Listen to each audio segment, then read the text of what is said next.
अस्सलाम वालेकुम फ्रेंड्स, कैसे आप लोग? उम्मीद करते हैं खैरियत से होंगे। आज के इस वीडियो में सऊदी अरबिया का लेटेस्ट न्यूज जो आ रहा है आपको जानना जरूरी है, उसे हम पूरा डिटेल में बताएंगे।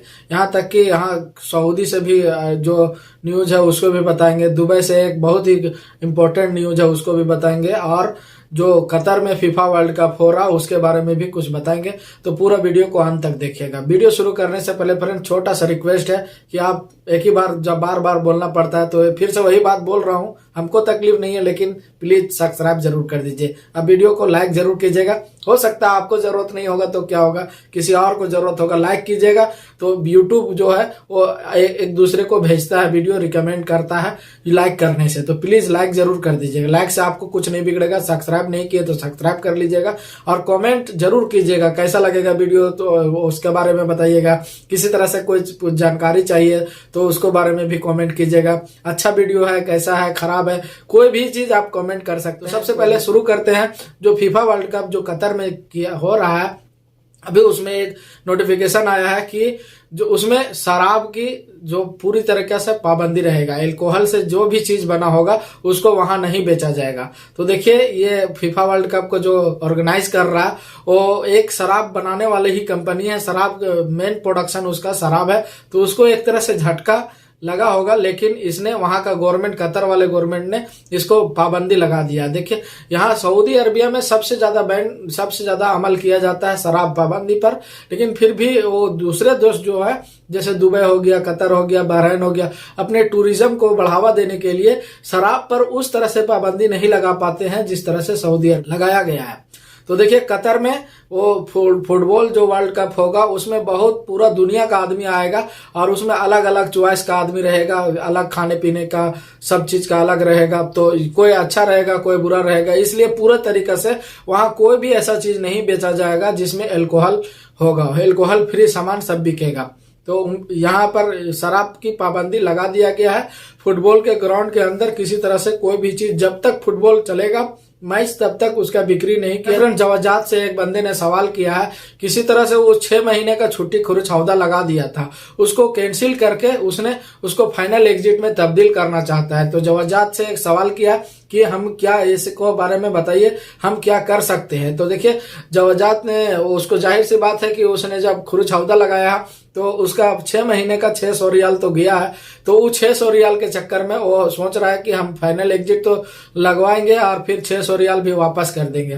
तो जवाजात ने इसका जवाब दिया है, पहले से ही हमेशा ये जवाब देते रहता है कि आप जो भी वीजा अप्लाई किए हैं, जैसे खुरुच निहाय हो गया या खुरुछौदा हो गया, तो आपको उस टाइम के अंदर ही उसको यूज कर लेना है। अगर यदि यूज नहीं करते हैं तो उसमें जो समय रहता है उस समय के अंदर ही उसको कैंसिल करके आप उसको तब्दील कर सकते हैं। लेकिन जो फीस के मामले में है, फीस इसको हुकूमत के पास एक बार चला गया तो आपको वापस नहीं मिलेगा, चाहे आप उसको यूज करें चाहे नहीं करें। हाँ, ये हो सकता है अभी उसका 6 महीने का टाइम है, उसमें कैंसिल करके उसको खुरुच निहाय में वो तब्दील कर सकता है और वो फाइनल एग्जिट लगा करके वो चला जा सकता है। जवाजात ने इसका रिप्लाई दिया है। तो आपको ये छोटी छोटी जानकारी आपको हमेशा याद रखना चाहिए। इसी तरह से हम फाइनल एग्जिट कैसे लगवाएं बिना कफील का, आपको पता है, हम वीडियो का एंड का स्क्रीन में दे दिए हैं। अगर यदि इस वीडियो को जाकर के उस वीडियो को भी देख लीजिएगा। लेबर कोर्ट में कंप्लेन कैसे करें, पूरा डिटेल में हम वीडियो बनाते रहते हैं इस तरह से। और अगर यदि कोई भी दिक्कत होगा आपको, हम देखेंगे जिस टॉपिक पर ज्यादा कमेंट आएगा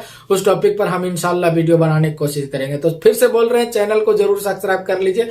इसके साथ दूसरा अपडेट है फ्रेंड्स, दुबई से एक अनाउंसमेंट जारी किया गया है, इसी फीफा वर्ल्ड के रिलेटिव है कि दुबई एयरपोर्ट से अगर यदि आप टेकअप कर रहे हैं, कहीं जा रहे हैं, तो आपको 24 घंटा पहले आपको सामान वहां लगेज करवाना पड़ेगा, बोर्डिंग करवाना पड़ेगा, चेक इन, यानी कि सामान का जो बोर्डिंग होता है, वजन है, चेकिंग है और कुछ जो भी रिलेटेड है उसका वहां चेकिंग वुकिंग सब, वजन सब 24 घंटा पहले करवाना पड़ेगा। अगर यदि आप इसको ऑनलाइन करके अगर यदि 7 तो 7 ले जाएंगे तो कोई दिक्कत नहीं है। और बोर्डिंग अगर यदि ऑनलाइन कर लेते हैं, सारे फ्लाइट जितने भी दुबई से उड़ने वाले हैं वो सब ने ऑनलाइन चेक इन का ऑप्शन सिस्टम शुरू कर दिया है। आप अगर यदि जाना चाहते हैं तो ऑनलाइन एप्लीकेशन सबमिट करके आप बैगेज को चेक इन में डाल सकते हैं, चेक इन कर सकते हैं, वहां बस वजन होगा, उसके बाद आपका चेकिंग करने का जरूरत नहीं पड़ेगा। लेकिन ऑनलाइन चेकिंग करने से पहले आप ये सोच लीजिएगा कि आपके पास जो बैग में सामान है वो प्रॉपर फ्लाइट के रूल रेगुलेशन के साथ ही उसमें सामान होना चाहिए। अगर यदि उसका खिलाफ वर्जी करेंगे तो आपके ऊपर बहुत बड़ा फाइन आने वाला है और आपको इसका कानूनी कार्रवाई भी झेलना पड़ेगा। तो बैगेज चेकिंग ऑनलाइन चेकिंग करने से पहले आप अपना बैग के बारे में जानकारी ले लीजिए कि कौन सा चीज फ्लाइट में अलाउ है कि नहीं है। अगर यदि नहीं करना चाहते तो आप जाना चाहते हैं तो 24 घंटा पहले आप उसको ऑनलाइन यहाँ पर जा करके एयरपोर्ट में जा करके आप उसको चेकिंग। अगला अपडेट है फ्रेंड्स सऊदी से। यहाँ पर बहुत सारे आपको कुछ दिन से आपको न्यूज दे रहे हैं कि यहाँ जितने भी बहुत खतरनाक एक्सीडेंट हो रहा ऊंट के कारण। तो ऊंट का मालिक से एक रिक्वेस्ट किया गया है ट्रैफिक की तरफ से कि अगर यदि आपका ऊंट या फिर आप रोड से कहीं ले जाते हैं या फिर लाते हैं, हाईवे पर आना जाना करता है आपका ऊंट, तो आप देखिए उसमें पट्टी लगा दीजिए, जो रेडिएशन चमकने वाला जो पट्टी है, जैसे ट्रैफिक पुलिस लोग लगा के पहन के रहते हैं, तो उस तरह से आप अपने ऊंट पर एक पट्टी लगा दीजिए ताकि उसके ऊपर रात में जो लाइट पड़ती है उससे आज रिफ्लेक्स होगा, ताकि अगला आदमी को समझ में आएगा नहीं यहाँ पर कोई आदमी है या फिर किसी तरह का कोई चीज ऐसा है जिससे एक्सीडेंट होने से बचा जा सके। अभी कुछ दिन पहले 2 दिन पहले बहुत ही भयानक बारिश हुआ था। तो जो बारिश होने के कारण मदीना में एक बच्ची की मौत हो गई है। बारिश हुआ है उस समय तो ठीक है, चलो किसी तरह से आदमी समझ बुझ लेता है, लेकिन बारिश का पानी जिधर जमा हुआ है उधर अपने बच्चे को या टूरिस्ट करने को या फिर देखने के शौक के लोग का बहुत ज्यादा रहता है। तो उसी तरह से वहां गया था, वो आसपास में जिधर पानी ज्यादा था तो वहां गया, उसने डूब गया उसमें और उसका बच्ची की मौत हो गई है। तो हुकूमत ने ये जारी किया है, आदेश जारी किया है कि जिधर भी आगे पानी अभी जमा हुआ है तो उस आसपास में जाने का ये मना किया है, उधर ना जाए तो बेटर रहेगा और अपने जान को जोखिम में ना डालें।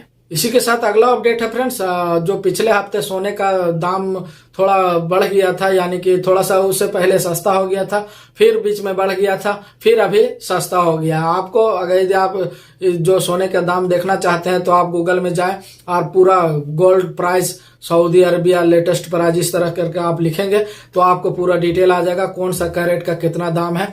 यानी कि आपको जो भी डिटेल रहेगा वो गोल्ड मार्केट का डिटेल रहेगा। आप अगर यदि कुछ लेना चाहते हैं, दुकान का रेट अलग रहता है और गोल्ड मार्केट का अलग रहता है। तो आप अगर यदि सोना खरीदना चाहते हैं तो आपके पास ये अच्छा मौका है, आप अभी मौका का फायदा उठा सकते हैं। दुबई में अगर यदि आप काम कर रहे हैं तो ये आपको के लिए जानना जरूरी है कि 1 दिसंबर से लेकर 3 दिसंबर तक जो नेशनल डे है, उसका कौमी मरेला डे है, उसके बारे में छुट्टी दिया गया है, जिसमें सभी प्राइवेट या सरकारी कंपनी जितने भी है सभी को छुट्टी दिया गया है। और 4 तारीख को संडे आता है तो टोटल 4 दिन का छुट्टी आपको दिया गया है। ये हम खबर इसलिए बता रहे हैं कि बहुत सारे लोग कंपनी में बाहर काम करते हैं, उसको पता ही नहीं होता, लगातार काम करते रहते हैं। तो कंपनी का तो फायदा हो जाएगा, लेकिन इस डेट में अगर कंपनी आपसे काम लेता है तो आप उसको ओवर टाइम का बारे में जान लीजिएगा। ओवर टाइम उसको देना पड़ेगा अगर यदि इस टाइम काम करवाता है तो 3 दिन सरकारी छुट्टी हो गया, 1 दिन संडे हो गया, यानी टोटल 4 दिन। 1 तारीख से लेकर के 4 तारीख तक छुट्टी है, 5 तारीख को आपको काम पर रिटर्न जाना होगा। तो देख लीजिएगा, आप अगर यदि इस डेट में काम करते हैं तो आपको कंपनी को ओवर टाइम देना जरूरी है। आप इसके बारे में डिमांड करिएगा अगर यदि कोई नहीं दे। ड्राइवर अगर यदि ड्राइविंग का काम करते हैं, यहाँ आप गाड़ी चलाते हैं, तो रियाद में 2 आपस में ऐसे गाड़ी टकराई कि दोनों का ड्राइवर मौके पर ही मौत हो गया। तो आप देखिएगा, यदि गैर मुल्की है, अगर यदि आप बाहर से आए हैं, गाड़ी चला रहे हैं तो थोड़ा होश संभाल करके गाड़ी चलाइए। जैसे कि एक्सीडेंट तो कोई नहीं रोक सकता है, लेकिन इतनी स्पीड के कारण ये सब ज्यादा होता है। देखिए, इतनी खतरनाक एक्सीडेंट हुआ कि इसमें से 7 लोग घायल हुए और जो 4 लोगों की, दोनों गाड़ी के 2 आदमी मौके पर ही मौत हो गया, ड्राइवर का और उसके साथ जो बैठे लोग हैं वो बहुत ज्यादा गंभीर रूप से घायल है। तो इस तरह से अगर यदि आप गाड़ी चलाएंगे तो जरा ध्यान दीजिएगा। एक्सीडेंट सबसे पहला ड्राइवर आगे सीट में रहता है, आगे सीट वाला को सबसे ज्यादा खतरनाक होता है। तो दोनों आपस में टकराए थे, आपस में ही एक्सीडेंट हुए। ये एक्सीडेंट रियाद का शुक्रा का है। आप अगर यदि ड्राइविंग करते हैं तो जरा होश संभाल करके ड्राइविंग कीजिए, ज्यादा अनलिमिट टाइम तक मोबाइल यूज नहीं कीजिए, जब मौका मिले तब नींद पूरी कीजिए। यहाँ तक हमको पता है, जो भाई ड्राइविंग करते हैं सऊदी अरबिया में, तो आपको सोने का टाइम कम बहुत मिलता है। एक आती है दूसरा जाती है, यानी सारा समझ रहे हैं किसके बारे में हम कह रहे हैं। तो जितना भी टाइम मिलता है आप नींद पूरा करने का कोशिश कीजिए, मोबाइल को ज्यादा यूज नहीं कीजिए।